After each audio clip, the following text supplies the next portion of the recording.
So as we bring these days to a close, bring your energy now more centered into your being, into your body, and just close your eyes for a couple of moments. Take some breaths.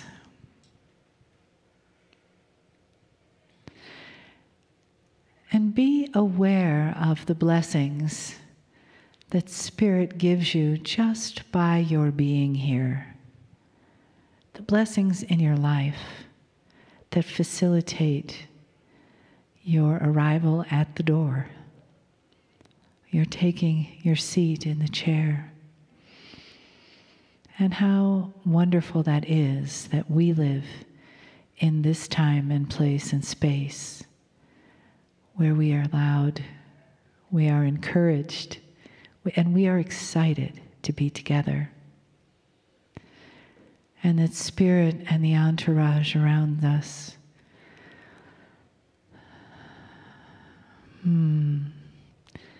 surrounds us with arms of love. And just let yourself feel that. And know that when you leave, you take that with you. Those arms of love. That beautiful energy in your heart, in your whole beings, that has been reawakened, recalibrated, reinitiated into the divine you, the deeper remembering of the places where that lives, and bringing it to the now, bringing it into your life so that you walk forward into this new year with that unfolding in front of you. The light of God shining your way on your path. The arms of the divine around you. And your own knowing of the truth and the power of who you are. Of who you are as loved.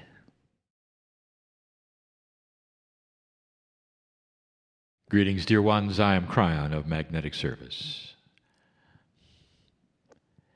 I speak again, yet, you're my partner,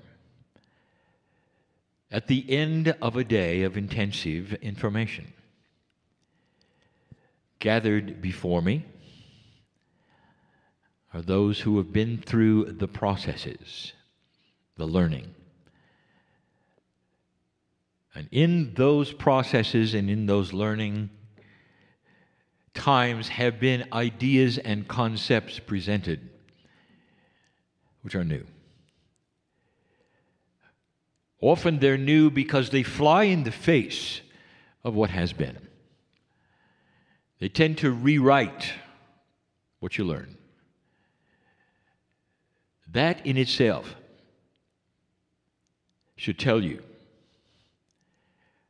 that we are dealing with new energy. And I say we because I am here. Again, the difference between you and I in some ways is great and some ways is not. For the seed that is in me that you would call God is in you. I have never been a human, always standing on the outside as an advisor, which is what I wish to do. There is benevolence in all things, if you look for it. But I'll say this again. You're the worker.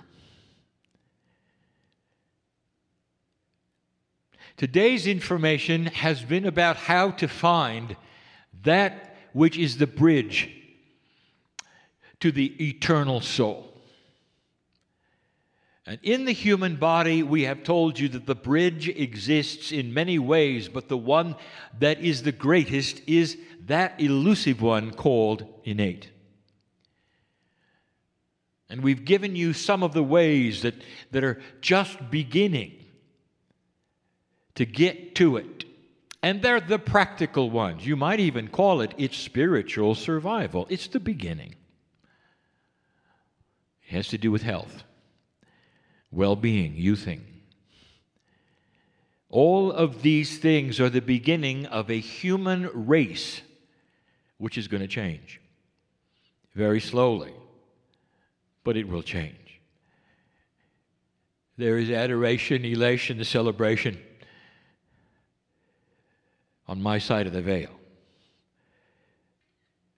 And it's there because of what we see, we have seen before. There is a pattern here.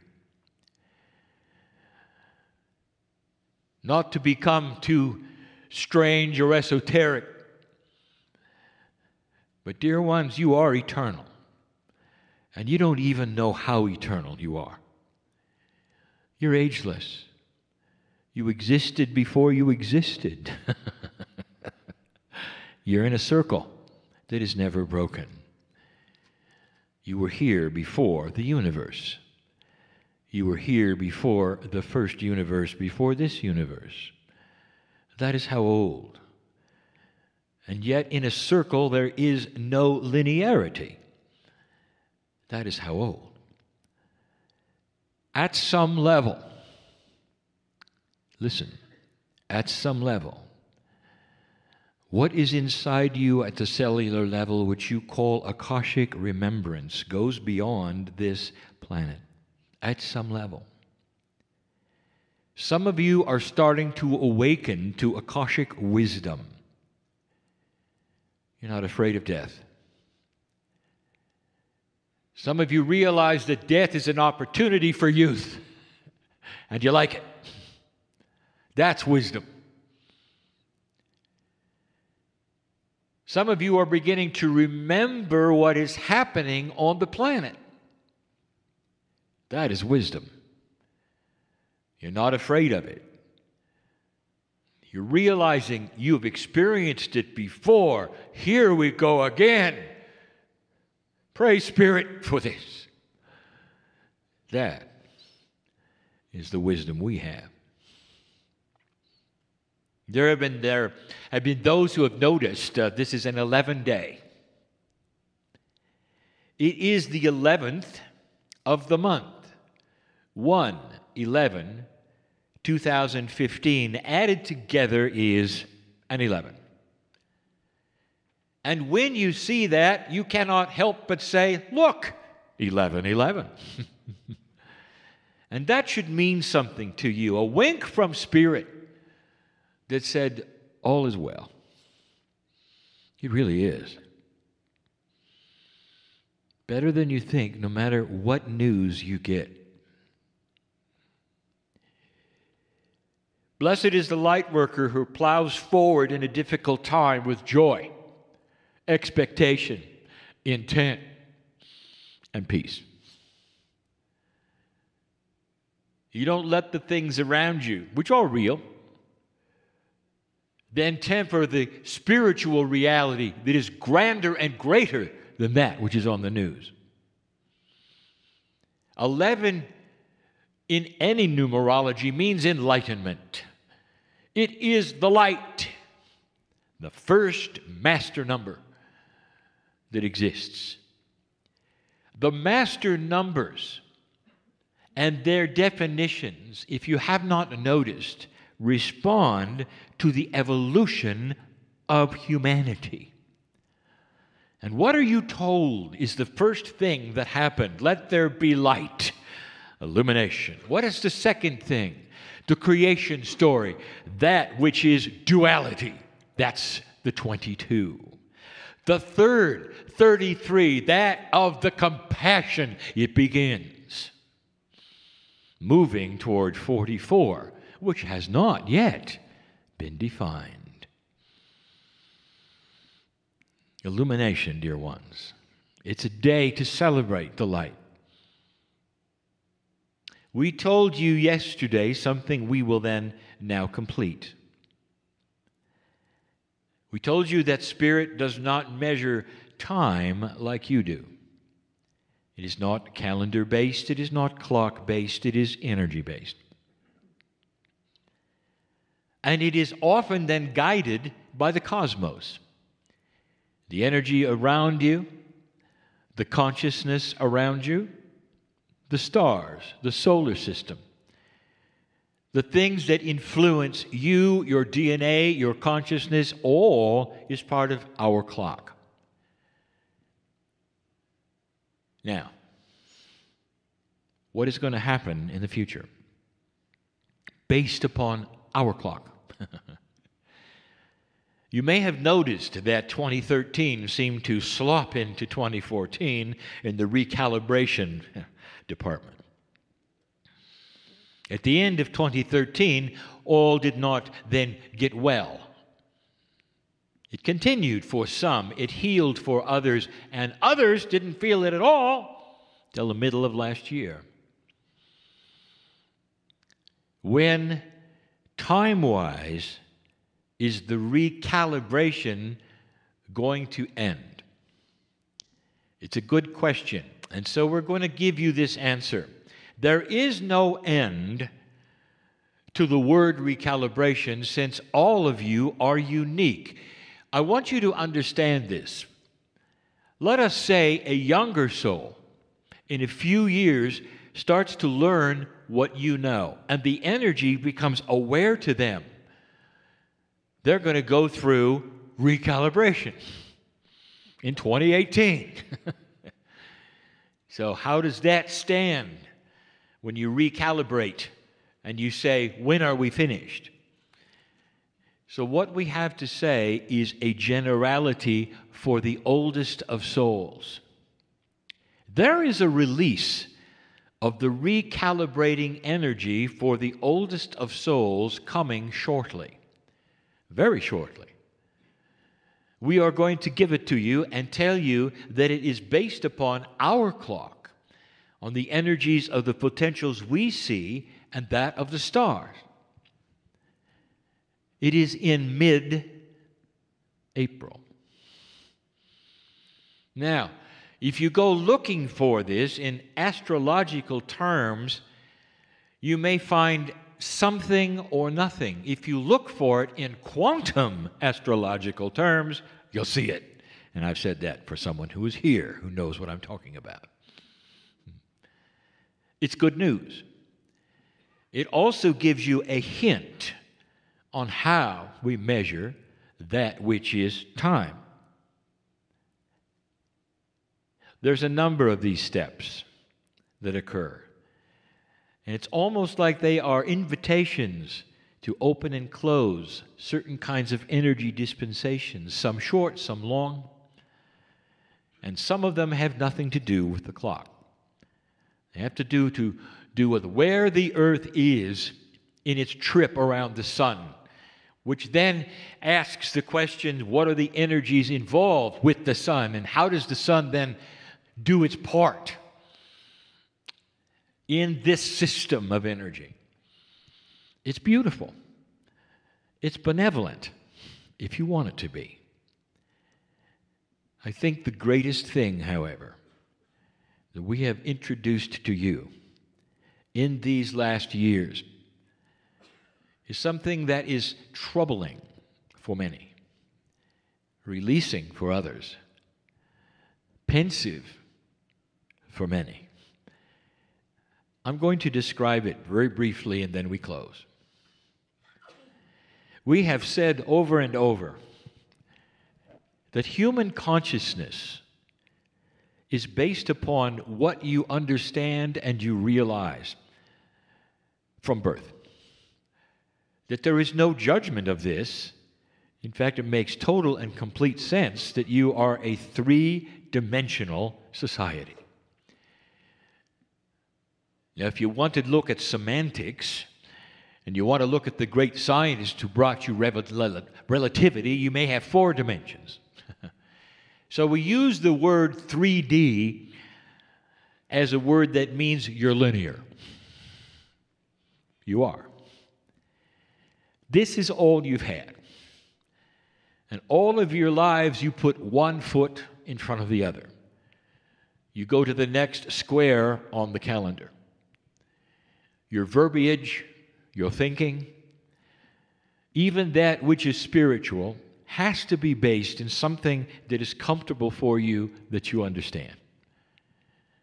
The most esoteric thinking is still linear. The most intellectual of you that would be proud of how far out you can be is linear. You discuss different dimensions and you give them names and numbers. That's funny. You don't even know what you're talking about. Let's all number the degrees of love. Write them down and pencil them in and draw the lines. That's funny. You're still linear. And now it stops. One of the greatest things that is changing with the human mind is the release of linearity. The understanding that you can go beyond singularity, beyond that which is counting, beyond that which says, in order to get from A to B, you have to put one step in front of the other. There are those who are saying, I think A and B are the same. I can be in both at once. And then there will be those who will say, what are you talking about?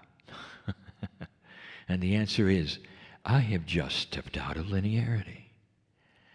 And I will tell you that anyone who is thinking those things has indeed stepped out of linearity. There's an irony. The quantum physicists have known it all along. That there is a reality that you don't have.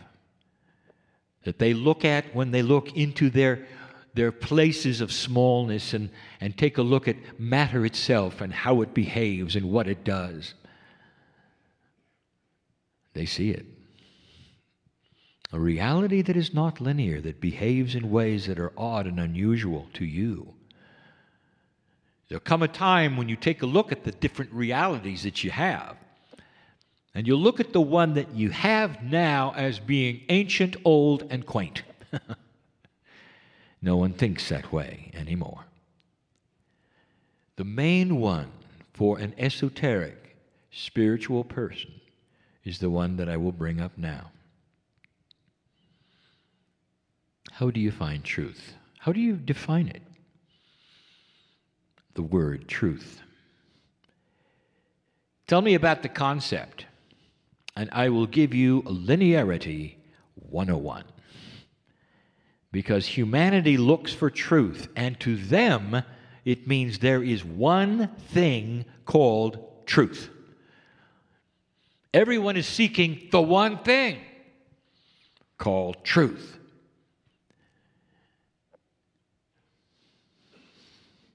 You may have noticed something.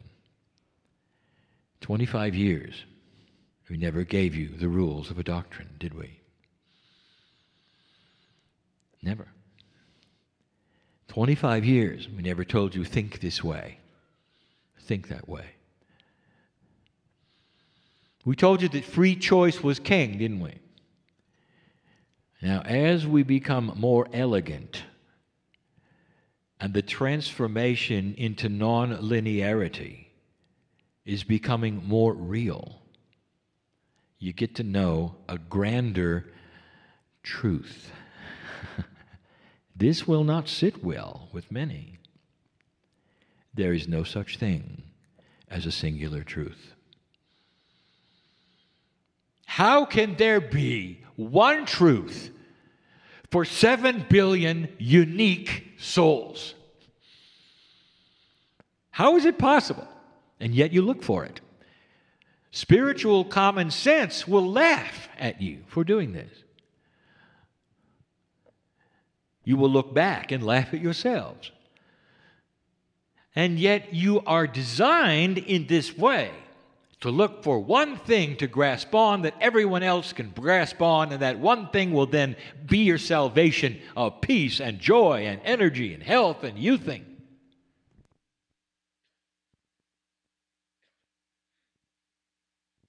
It doesn't exist. What if I told you that the truth is in 7 billion parts? That each of you have a piece of it. take an old soul who has been here 1,000 or more lifetimes, who has had shamanic energy, who has studied the stars, who is wise beyond their years on the planet. Whether you remember it or not, this is not important. I'm talking about what's in you, in your DNA. You carry around the wisdom of the ancients, of the ancient. Part of you still remembering perhaps other worlds. Now hold that thought, and that's you. Now here comes a person that has had 5 lifetimes. They carry around a fraction of what you do of their life on earth. Now, how does it posture their personality? They are less apt to have the wisdom you do, less apt to believe the things you do. Could I say something? Is it possible that your grand, elegant, multidimensional truth would be wasted on them? They're not ready for it. So they would have a smaller truth that works for them. But their truth will still allow them to connect to God in an elementary way. Beautiful it is. And God loves them the same. Yours, way beyond that. Been there, done that. You are on to things that are so much more advanced. Now, I want to ask you, who's got the truth? Do you see what I'm saying? There is no one truth. But there is one God. And there is one Spirit. And there is one universal love. And when you mix these together, we invite you to find the grandest truth of all, and that will be yours. Not what my partner gives you, not what your neighbor gives you, not what your church gives you, but one that is intuitive, designed for you because of the years you put in, crossing that bridge to God. Now, this is a specific multidimensional information point for you. It's critical. If you do not pass this understanding, there is a tendency for you to be stuck looking for the one truth, which, by the way, has gotten humanity into a lot of trouble, if you've noticed. Time to break the paradigm. Is Christianity correct? Absolutely. Is Buddhism correct? Absolutely. Is Hinduism correct? Absolutely. Does Islam have a place in this? Absolutely. The love of God, when refined, for the souls that need it will cling to a certain kind of paradigm, and God will be there, and healing will be there, and youthing will be there for the souls that need it.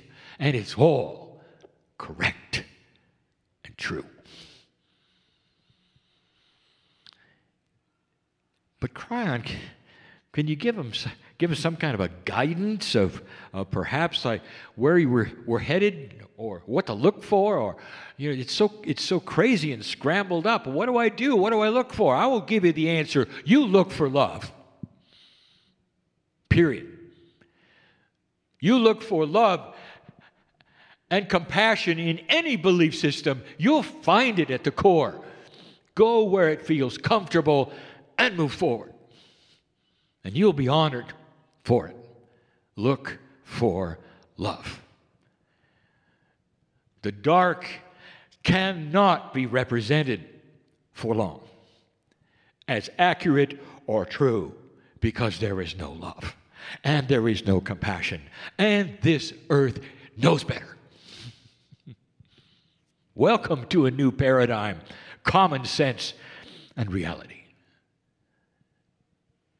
Some of you got this, some of you have no idea what I said. And all of that is appropriate as well. Every single human has his or her own path of discovery in your own time, in your own way. You are blessed for it. My only request, if I may have one, please don't stop seeking. Please don't despair. Please do not think that it's over simply because of somebody who says something. A request. Because I've been here before, and so have you. And so it is.